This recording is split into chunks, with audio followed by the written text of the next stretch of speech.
Hello, ಎಲ್ರಿಗೂ ನಮಸ್ಕಾರ. ನನ್ನ ಹೆಸರು ಪ್ರಿಯಾಂಕಾ.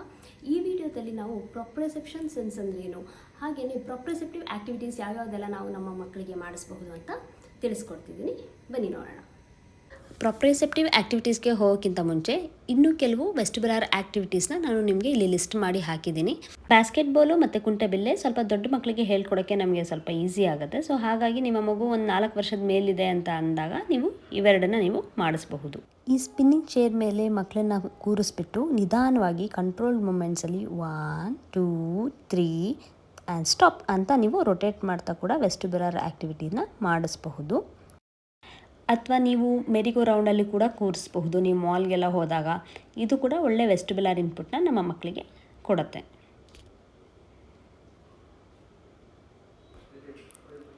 ಸೈಕಲ್ ಹೊಡಿಸೋದು ಮತ್ತು ಸ್ಕೇಟಿಂಗ್ ಮಾಡಿಸೋದು, ಹಾಗೆಯೇ ಪಾರ್ಕಲ್ಲಿ ರಾಕ್ ಕ್ಲೈಂಬಿಂಗ್ ಥರ ಇರುತ್ತೆ. ಇದನ್ನು ಕೂಡ ಮಾಡಿಸೋಕ್ಕೆ ಮೋಟರ್ ಪ್ಲ್ಯಾನಿಂಗ್ ಬೇಕಾಗುತ್ತೆ. ಸೊ ಇವೆಲ್ಲನೂ ಒಳ್ಳೆ ವೆಸ್ಟಿಬುಲರ್ ಆ್ಯಕ್ಟಿವಿಟೀಸ್. ಹಾಗೆಯೇ ಕುಂಟೆಬಿಲ್ಲೆ ಆಡೋಕ್ಕೆ ಆಗಿಲ್ಲ ಅಂದರೆ ಸಣ್ಣ ಮಕ್ಕಳಿಗೆ ನಾವು ಈ ಥರ ಕುಂಟ ಆ್ಯಕ್ಟಿವಿಟಿನ ಹೇಳ್ಕೊಡ್ಬಹುದು. ಪ್ರಾಪ್ರೊಸೆಪ್ಷನ್ ಅಂತ ಅಂದರೆ ನಮ್ಮ ದೇಹದ ಅಂಗಾಂಗಗಳ ಬಗ್ಗೆ ನಮಗಿರುವಂತಹ ಅರಿವು. ಸಿಂಪಲಾಗಿ ಹೇಳಬೇಕು ಅಂತ ಅಂದರೆ, ಈಗ ನಾವು ಎಲ್ಲೋ ಒಂದು ಕಡೆ ಕೆರೆತ ಆಗ್ತಾ ಇದೆ ಅಂದರೆ ನಾವು ಅದನ್ನು ನೋಡ್ದೇ ಹಾಗೆಯೇ ಕೆರ್ಕೊತೀವಿ. ಅಥವಾ ನಾವು ಕಣ್ಣು ಮುಚ್ಕೊಂಡು ಮೂಗು ಮುಟ್ಕೊ ಅಂತಂದರೆ ಮುಟ್ಕೊತೀವಿ.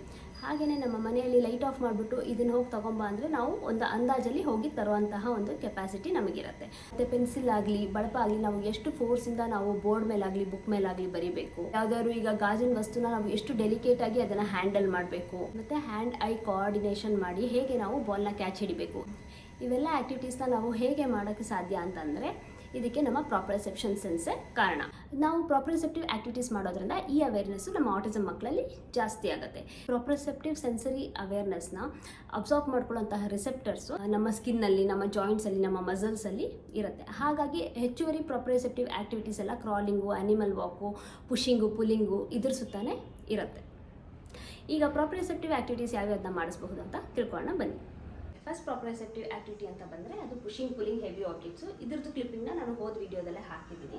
ನೆಕ್ಸ್ಟ್ ಕ್ಯಾರಿಯಿಂಗ್ ಹೆವಿ ಆಬ್ಜೆಕ್ಟ್ಸ್ ಅಂದರೆ ನಮ್ಮ ಮಕ್ಕಳ ಕೈಲಿ ಭಾರವಾದ ಕಂಟೈನರು ಅಥವಾ ಭಾರವಾದ ಬಾಕ್ಸ್ನ ಎತ್ಸೋದು.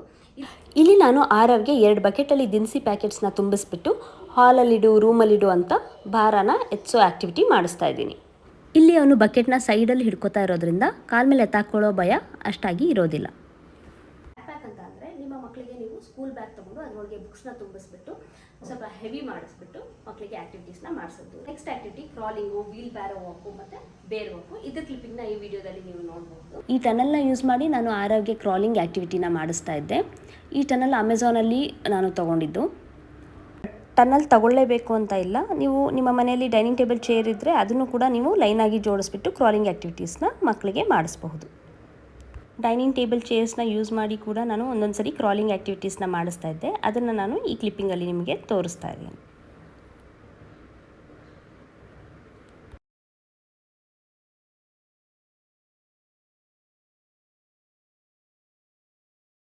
ಇದನ್ನು ಆ್ಯನಿಮಲ್ ವಾಕಿಂಗ್ ಆ್ಯಕ್ಟಿವಿಟಿ ಅಂತಾರೆ. ಇದರಲ್ಲಿ 2 ಕಾಲುಗಳನ್ನ ಮೇಲೆತ್ತಿ ಪೂರ್ತಿ ಬಾಡಿ ಪ್ರೆಷರ್ 2 ಕೈಗಳ ಮೇಲೆ ಬೀಳೋದ್ರಿಂದ ಆಟಿಸಮ್ ಮಕ್ಕಳಲ್ಲಿ ಹ್ಯಾಂಡ್ ಫ್ಲಾಪಿಂಗ್ ಕಡಿಮೆ ಮಾಡೋಕ್ಕೆ ಇದು ಸಹಾಯ ಮಾಡುತ್ತೆ.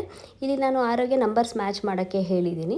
ಹಾಗೆಯೇ ಅವನು ಡಿಫ್ರೆಂಟ್ ಟೆಕ್ಸ್ಚರ್ಸ್ನ ಅವನು ಸೀಕ್ ಮಾಡೋದ್ರಿಂದ ನಾನು ಡಿಫ್ರೆಂಟ್ ಟೆಕ್ಸ್ಚರ್ ಮ್ಯಾಟ್ಸ್ ಅವ್ನ ಕೈಗೆ ಸಿಕ್ಕಲಿ ಅಂದ್ಬಿಟ್ಟು ಮ್ಯಾಟ್ಸ್ನ ನಾನು ಈ ಆ್ಯಕ್ಟಿವಿಟಿಯಲ್ಲಿ ಯೂಸ್ ಮಾಡಿದ್ದೀನಿ. ಇದನ್ನು ವೀಲ್ ಬ್ಯಾರೋ ವಾಕ್ ಅಂತಲೂ ಕರೀತಾರೆ. ಇದು ಒಳ್ಳೆ ಪ್ರಾಪ್ರೊಸೆಪ್ಟಿವ್ ಆ್ಯಕ್ಟಿವಿಟಿ ಕೂಡ. ನೆಕ್ಸ್ಟ್ ಆ್ಯಕ್ಟಿವಿಟಿ ಬೇರ್ ವಾಕ್. ಇದರಲ್ಲಿ ಆರವ್ ಸ್ವಲ್ಪ ಫಾಸ್ಟಾಗಿ ಬೇರ್ ವಾಕ್ ಮಾಡೋದ್ರಿಂದ ನಾವು ಅವ್ನ ಶರ್ಟ್ ಹಿಡಿದು ಅವನ್ನ ಸ್ಲೋ ಡೌನ್ ಮಾಡೋಕ್ಕೆ ಅವ್ನ ಶರ್ಟ್ನ ಹಿಡಿದು ಈ ಆ್ಯಕ್ಟಿವಿಟಿನ ಮಾಡಿಸ್ತಾ ಇದ್ದೀವಿ.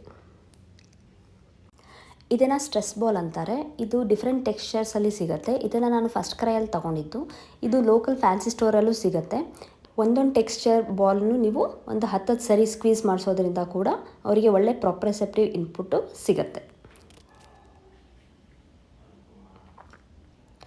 ಇದನ್ನು ನೀವು ಟ್ರಾವೆಲ್ ಮಾಡಬೇಕಾದ್ರೂ ಕೂಡ ಕ್ಯಾರಿ ಮಾಡಬಹುದು. ಅವರಿಗೆ ಇದು ಒಳ್ಳೆ ಸೆನ್ಸರಿ ಇನ್ಪುಟ್ ಕೊಡೋದ್ರಿಂದ ರೆಗ್ಯುಲೇಟ್ ಮಾಡ್ಕೊಳ್ಳೋಕ್ಕೆ ಹೆಲ್ಪ್ ಆಗುತ್ತೆ. ಮತ್ತು ಫೋರ್ತ್ ಒನ್ ಬೇರ್ ಹಗ್ಸ್ ಅಂದರೆ ಗಟ್ಟಿಯಾಗಿ ನಮ್ಮ ಮಕ್ಕಳನ್ನ ತಪ್ಕೊಳ್ಳೋದ್ರಿಂದ ಕೂಡ ಅವರಿಗೆ ಪ್ರಾಪ್ರೊಸೆಪ್ಟಿವ್ ಇನ್ಪುಟ್ ಸಿಗುತ್ತೆ. ಈ ಥರ ರಾಕ್ ಕ್ಲೈಂಬಿಂಗ್ ಮಾಡಿಸೋದು ಮತ್ತು ಏಣಿ ಹತ್ಸೋದು ಮತ್ತು ಜಾರದ ಮೇಲೆ ಮಕ್ಕಳು ಜಾರಬಂಡೆನ ಉಲ್ಟಾ ಹಚ್ತಾರಲ್ಲ ವಾಪಸ್ಸು ಮೆಟ್ಲನ್ನು ತಗೊಳ್ಳೋದೇ, ಆ ಆ್ಯಕ್ಟಿವಿಟೀಸಿಂದ ಕೂಡ ಪ್ರಾಪ್ರೊಸೆಪ್ಟಿವ್ ಇನ್ಪುಟ್ ಸಿಗುತ್ತೆ. ಟಗ್ ಆಫ್ ವಾರ್ ಅಂತ ಅಂದರೆ ಒಂದು ಹಗ್ಗನ ಹಿಡ್ಕೊಂಡ್ಬಿಟ್ಟು ಒಂದು ಕಡೆಯಿಂದ ನೀವು ಹೇಳಿದ್ರೆ ಇನ್ನೊಂದು ಕಡೆಯಿಂದ ನಿಮ್ಮ ಮಗು ಕೈಲಿ ಎಳ್ಸೋದು. ಮಾಪಿಂಗ್ ಮಾಡಿಸೋದು ಮತ್ತು ಬೀನ್ ಬ್ಯಾಗ್ ಮೇಲೆ ಮಕ್ಕಳನ್ನ ಕ್ರ್ಯಾಶ್ ಮಾಡಿಸೋದು ಕೂಡ ನಾವು ಮಾಡೋದ್ರಿಂದ ಮಕ್ಕಳಿಗೆ ಪ್ರಾಪ್ರಸೆಪ್ಟಿವ್ ಇನ್ಪುಟ್ ಸಿಗುತ್ತೆ. ಸ್ಕೂಟರ್ ಬೋರ್ಡ್ ಅಂತ ಬರುತ್ತೆ, ಇದು ನಾನು ತಗೊಂಡಿಲ್ಲ ಆರೋಗ್ಯ. ಇದನ್ನು ಕೂಡ ನೀವು ಅಮೆಝಾನಲ್ಲಿ ಪರ್ಚೇಸ್ ಮಾಡಿ ನೀವು ಅದರಲ್ಲೂ ಕೂಡ ಆ್ಯಕ್ಟಿವಿಟೀಸ್ನ ಮಾಡಿಸಬಹುದು. ಮತ್ತು ಮಕ್ಕಳ ಜೊತೆಗೆ ನಾವು ದಿಂಬಲ್ಲಿ ಫೈಟ್ ಮಾಡೋ ಥರ ಮಾಡಬಹುದು. ಅದರಿಂದನೂ ಪ್ರಾಪ್ರಸೆಪ್ಟಿವ್ ಅವೇರ್ನೆಸ್ನ ನಾವು ಡೆವಲಪ್ ಮಾಡಬಹುದು. ಯೋಗ ಮಾಡಿಸಬಹುದು, ಸಿಟಪ್ಸ್ ಮಾಡಿಸಬಹುದು, ವಾಲ್ ಪುಷಪ್ಸು, ಇವೆಲ್ಲ ಪ್ರಾಪ್ರಸೆಪ್ಟಿವ್ ಆ್ಯಕ್ಟಿವಿಟೀಸ್ ಅಂಡರ್ ಬರುತ್ತೆ. ಓರಲ್ ಪ್ರಾಪ್ರಸೆಪ್ಟಿವ್ ಆ್ಯಕ್ಟಿವಿಟೀಸ್ ಕೂಡ ನಾವು ಮಾಡಿಸಬಹುದು. ಸ್ಟ್ರಾಯಿಂದ ಕುಡಿಸೋದು ಮತ್ತು ಬಬಲ್ಸ್ ಬ್ಲೋ ಮಾಡಿಸೋದು, ಮತ್ತು ಕ್ರಂಚಿ ಫುಡ್ಡು ಅಂದರೆ ಕ್ಯಾರೆಟು, ಬೀಟ್ರೂಟು ಇಂಥದ್ದನ್ನೆಲ್ಲ ಕೊಡೋದು ತಿನ್ನೋಕ್ಕೆ, ಮತ್ತು ಚೂಯಿಂಗ್ ಗಮ್ ಥರ ಇರುತ್ತಲ್ಲ ಆ ಥರ ಫುಡ್ನ ಕೊಡೋದ್ರಿಂದ ಕೂಡ ಅವರಿಗೆ ಪ್ರಾಪ್ರಸೆಪ್ಟಿವ್ ಅವೇರ್ನೆಸ್ನ ನಾವು ಡೆವಲಪ್ ಮಾಡಬಹುದು.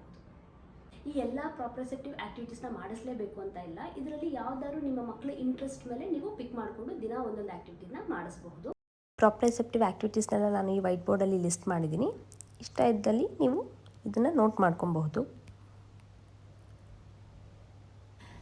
ಇಲ್ಲಿಗೆ ಈ ವಿಡಿಯೋನ ಮುಕ್ತಾಯಗೊಳಿಸ್ತಾ ಇದ್ದೀನಿ. ನಿಮಗೇನಾದ್ರು ಪ್ರಶ್ನೆಗಳಿದ್ದರೆ, ಡೌಟ್ಸ್ ಇದ್ದರೆ ಕೆಳಗಡೆ ಕಮೆಂಟ್ ಸೆಕ್ಷನಲ್ಲಿ ಕಮೆಂಟ್ ಮಾಡಿ. ಲೈಕ್, ಶೇರ್ ಮತ್ತು ಸಬ್ಸ್ಕ್ರೈಬ್ ಮಾಡೋದನ್ನು ಕೂಡ ಮರಿಬೇಡಿ. ನಮಸ್ಕಾರ.